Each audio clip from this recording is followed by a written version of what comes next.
The Southern All-Star Dirt Racing Series has removed its restrictor plate for open motors after it saw low car counts throughout the first 7-8 races of its 2025 season. I wrote this up over at stockcarreport.com. You can find the link in the description below. And the Southern All-Star Dirt Series announced this change over in a post to Facebook. It said promoter Ray Cook has announced an amendment to the engine rule for the remainder of the year, along with a pair of bonuses for this weekend. The 1.100 restrictor plate rule for open motors that was instituted back in January prior to the season opener has been lifted. Effective immediately, drivers can now run an open motor without a restrictor plate with a weight rule of 2,400 pounds at all remaining SAS events. The change is in response to low car counts at SAS events. The series' opening night at I-75 at the beginning of February only had 22 cars qualify. In its second event in the middle of March at Southern Raceway, only 19 cars showed up. The second night at Southern Raceway saw the car count decrease to 16. When it made the trip to Penn Raceway in April, it increased, but just to 20 cars. 19 cars showed up to Winter Speedway in the middle of April. It had its highest car count at West Alabama Speedway in the middle of May with 24. That was actually the only race where not all of the cars made the feature. However, in the second night, it was down to 22.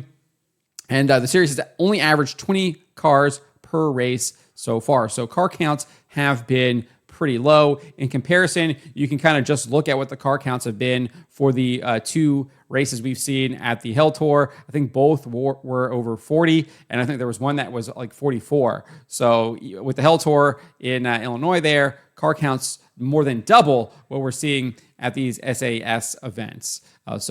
Ray Cook said, I always told people when we put that engine rule in at the beginning of the year that we would constantly evaluate the kind of racing it promoted and, of course, the car counts. I think the racing has been pretty good with it all year long, but we just haven't picked up the amount of cars that I thought would support it. So, effective immediately, I've decided to allow open motors without a restrictor plate for the rest of the year, and we'll pay bonuses for small or less horsepower engines this weekend.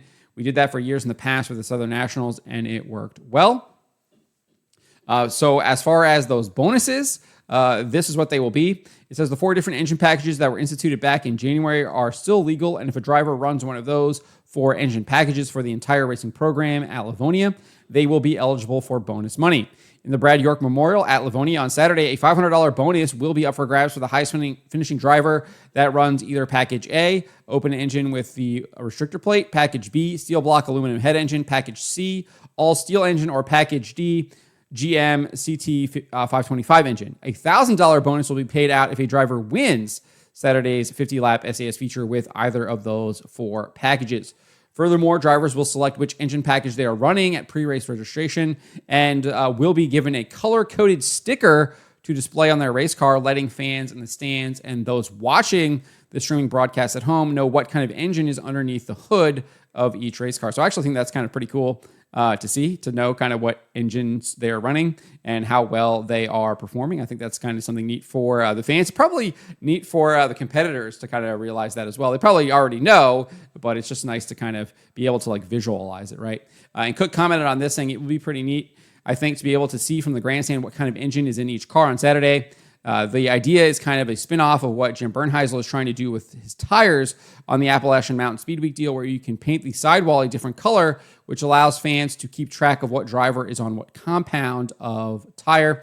I know that the World of Outlaws was actually telling us what tire compound the drivers had. They were actually showing that on screen. They were doing that last year. I haven't really seen them do it this year, so that's kind of gone away. But I know they did it last year during the races down there at Volusia, but haven't seen it really since then. I don't know if they're still doing it. I haven't noticed it for sure, but I could be wrong on that. Correct me if I am. Let me know in the comments. Cook then added, I'm also excited about the new bonuses for Saturday at Livonia that could enable a driver to earn an extra $2,000 on top of the $5,000 first place prize. And so that extra money is a bonus that American Racer Tires is actually providing, and they'll be providing a $500 bonus to the highest finishing driver on 4 American Racer tires on Saturday. If the driver wins the SAS feature on 4 American Racer tires, a $1,000 bonus will be paid out. So obviously, if you have one of those 4 engines and you have American Racer tires, you could obviously get that $2,000 bonus there between the two. And Cook said this, American Racer has sold more tires than ever, and the company wants to step up and give back to the racer more than ever. Currently, right now, Billy Franklin leads the SAS racing Dirt Racing Series point standings, he has an 82-point advantage over Kendall Franklin, who is in second, and a 94-point advantage over Ronnie Johnson in third. So I think this is interesting. We'll see if it does indeed increase the car counts. Definitely something to watch with the SAS series. But I don't really have a lot of opinions on this one way or the other. I'll be honest, I haven't really watched a lot of SAS races this year just because my schedule's been packed watching Lucas Oil, watching World Outlaws, been watching the Hell Tour recently, and then I'll watch Mars. And then it's mainly because those are the subscriptions that I subscribe to: Flow Racing, Dirt Vision, etc. And I think SAS is on its own thing. And I think I've watched a couple Southern National ones, but I think SAS is on its separate thing. So haven't really watched a lot of those races, but clearly looking at the car counts, definitely looks like it's pretty low. The heat races are seemingly more about where you're going to start, whether or not if you're going to even make the race, which is atypical when you're looking at some of the bigger national touring series, and then obviously even the regional series like a Mars Tour, like the Hell Tour, etc., or even the Appalachian Tour, that Appalachian Mountain Speed Week, that's also taking place this week as well.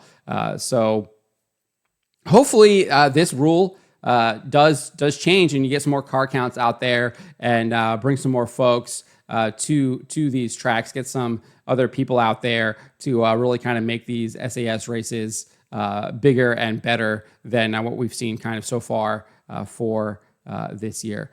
But let me know what you guys make of this. Let me know in the comments below.